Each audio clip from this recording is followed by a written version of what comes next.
എൻ്റെ പ്രിയപ്പെട്ടവർ, ഇന്ന് ഫെബ്രുവരി 3 ചൊവ്വാഴ്ച. അമ്മേ പരിശുദ്ധ അമ്മേ, അമ്മേ പരിശുദ്ധമേ, ദൈവമാതാവേ, കൃപാസനത്തിലൂടെ ഞങ്ങളുടെ ദേശത്തിനും അമ്മ മധ്യസ്ഥം തേടി തന്ന എല്ലാ അനുഗ്രഹങ്ങൾക്കും കൃപകൾക്കും ഞങ്ങളിപ്പോൾ ഹൃദയം നിറഞ്ഞ നന്ദി പറയുന്നു.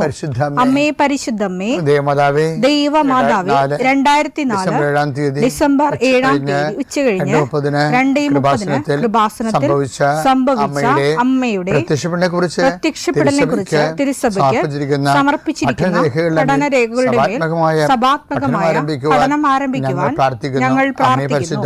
അമ്മേ പരിശുദ്ധമേ, ഭൂസ്വർലോകങ്ങളുടെ രാജ്ഞിയായ അങ്ങേയ്ക്ക് ഭൗമ സംരക്ഷണത്തിനായി പ്രപഞ്ചപ്രകൃതിയെ തന്നെ തിരുസഭ പ്രതിഷ്ഠിക്കുവാൻ ഈ പ്രത്യക്ഷീകരണം വഴി ഇടയാക്കണമേ. പരിശുദ്ധമേ, ജപമാല മാതാവേ, സകല കൃപാസനം പ്രാർത്ഥനയോടും ചേർത്ത് ഞങ്ങളിപ്പോൾ പ്രാർത്ഥിക്കുന്ന ഈ കുടുംബത്തിന്റെ പ്രത്യേക നിയോഗം പറ മക്കളെ.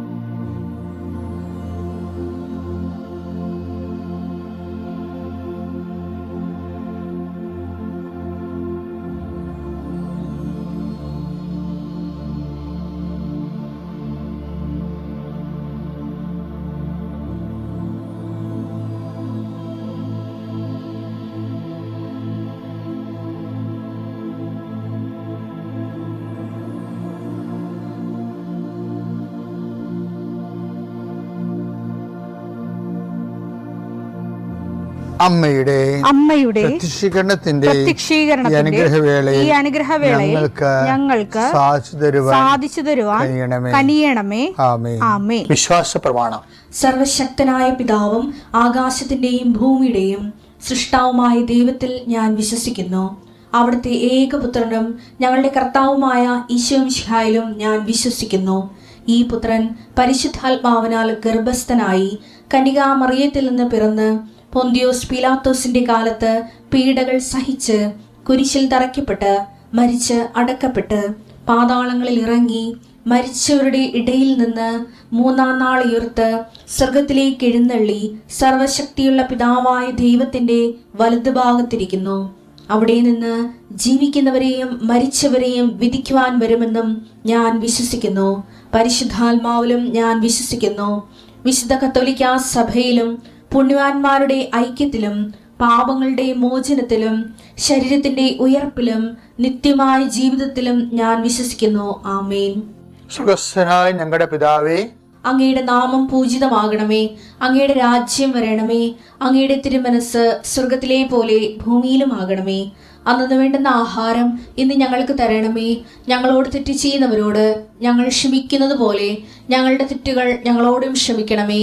ഞങ്ങളെ പ്രലോഭനത്തിൽ ഉൾപ്പെടുത്തരുതേ, തിന്മയിൽ ഞങ്ങൾ രക്ഷിക്കണമേ. ആമേൻ. നന്മ നിറഞ്ഞ മറിയമേ, സ്വസ്തി. കർത്താവ് അങ്ങയുടെ കൂടെ സ്ത്രീകളിൽ അങ്ങ് അനുഗ്രഹിക്കപ്പെട്ടവളാകുന്നു. അങ്ങയുടെ ഉദരത്തിൻ ഫലമായി ഈശോ അനുഗ്രഹിക്കപ്പെട്ടവനാകുന്നു. പരിശുദ്ധ മറിയമേ, തമ്പുരാന്റെ അമ്മേ, പാപികളായ ഞങ്ങൾക്ക് വേണ്ടി ഇപ്പോഴും ഞങ്ങളുടെ മരണസമയത്തും തമ്പുരാനോട് അപേക്ഷിക്കണമേ. ആമേൻ. കർത്താവേ, നിന്റെ ഉന്നതമായ നാമത്തിന് സ്തോത്രം ചെയ്യും. കർത്താവേ, നിന്റെ വിശുദ്ധ പൗരോഹിത്യത്തെ മഹത്വപ്പെടുത്തണമേ. കർത്താവേ, സഭയിലുള്ള സാന്നിധ്യം പ്രകടമാക്കണമേ.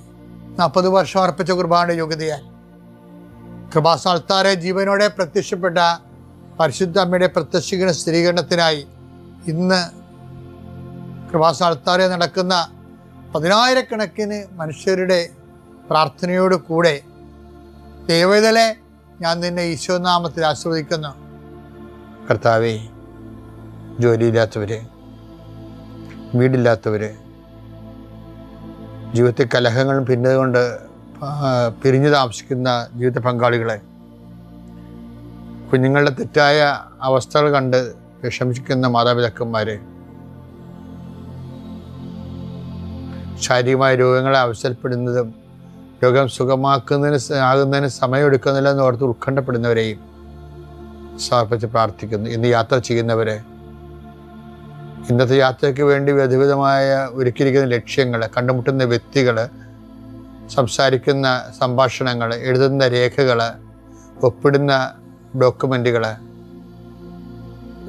പങ്കെടുക്കുന്ന ഇൻ്റർവ്യൂകൾ, സെൻഡ് ചെയ്യുന്ന മെസ്സേജുകൾ എല്ലാം കർത്താവിൻ്റെ കൃപയാൽ നിറയപ്പെടാനും നീ ഇന്ന് തിരികെ എത്തുന്ന സമയത്ത് കർത്താവിൻ്റെ കൃപ നിന്നും നിറഞ്ഞു നിന്നുകൊണ്ട് സന്തോഷം വന്ന് ഉറങ്ങുവാനും ഇന്നത്തെ ദിവസം മുൻനിർത്തി നീ കണ്ടുമുട്ടുന്ന ഓരോ നിമിഷങ്ങളെയും, നിൻ്റെ ഓരോ സമയങ്ങളെയും, സന്ദർഭങ്ങളെയും, എല്ലാം സംരംഭങ്ങളെയും പരിശുദ്ധമ്മ ദൈവമാതാവിൻ്റെ മധ്യസ്ഥത്തിൽ രാത്രിയും തിരിച്ചെത്തുന്നവരെ കർത്താവിൻ്റെ നാമത്തിൽ മാതാവിൻ്റെ മധ്യസ്ഥതയിൽ ഞാൻ നിൻ്റെ ജീവിതത്തെയും നിൻ്റെ കുടുംബത്തെയും ഈശോ നാമത്തെ ആശീർവദിക്കുന്നു.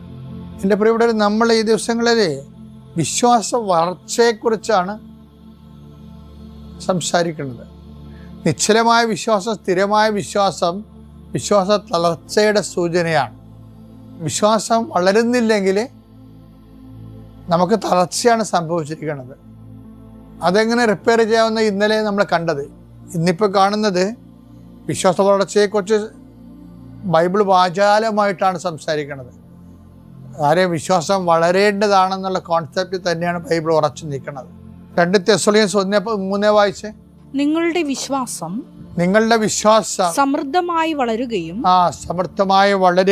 നിങ്ങൾ ഏവരുടെയും പരസ്പര സ്നേഹം വർദ്ധിച്ചു വരികയും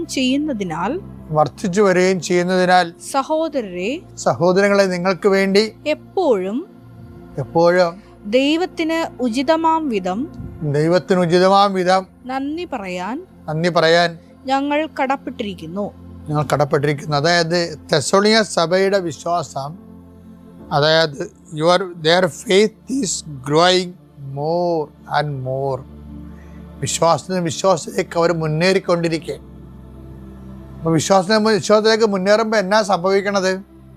ഒരു ഐഡിയോളജിക്കൽ കോൺസെപ്റ്റ് അല്ല അവിടെ വർക്ക് ചെയ്യണത്. ആശയപരമായിട്ടുള്ള വിശ്വാസമല്ല, മറിച്ച് വിശ്വാസത്തിൽ നിന്ന് വിശ്വാസത്തിലേക്ക് ഒരാൾ മുന്നേറിയാൽ അത് നേരത്തെ പറഞ്ഞ പോലെ സുവിശേഷ വിഹിതമാണ്, രക്ഷാകരമാണ്, യേശു കേന്ദ്രീകൃതമാണെങ്കിൽ അത് പരസ്പരമുള്ള സ്നേഹം വർദ്ധിക്കും. വിശ്വാസം ഉണ്ടെന്ന് പറയുന്നവൻ, വിശ്വാസത്തിൽ വളർന്നുവെന്ന് പറയുന്നവൻ ഉടനെ ചെക്ക് ചെയ്യേണ്ടത് മനുഷ്യരോടുള്ള സ്നേഹം വർദ്ധിച്ചോ എന്നാണ്. ഈ സ്നേഹത്തെയൊക്കെ വിശ്വാസം ആയിട്ടാണ് ബൈബിള് വിശ്വാസത്തിൻ്റെ എക്സ്പ്രഷൻസാണ്, വില കൂടിയ എക്സ്പ്രഷൻസാണ്. വിശ്വാസത്തിൻ്റെ മൂല്യവത്തായിട്ടുള്ള എക്സ്പ്രഷൻസാണ് പരസ്പര സ്നേഹം എന്നുള്ളത്. വിശ്വാസം കൂടിയെന്ന് പറഞ്ഞാൽ ദൈവം നോക്കണത് സ്നേഹം വർദ്ധിച്ചോ എന്നാണ് നോക്കണത്.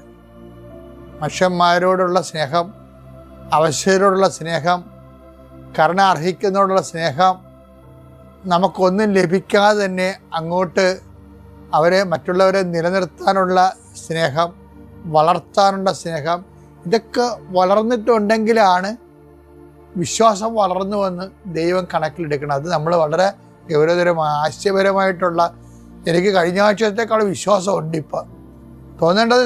ശരിക്കും പറഞ്ഞാൽ പരസ്നേഹത്തിൻ്റെ മേഖലകളിൽ അതനുസരിച്ചുള്ള അഭിവൃദ്ധി ഉണ്ടായിട്ടുണ്ടെന്ന് നോക്കണം. ശ്രദ്ധിക്കുമല്ലോ.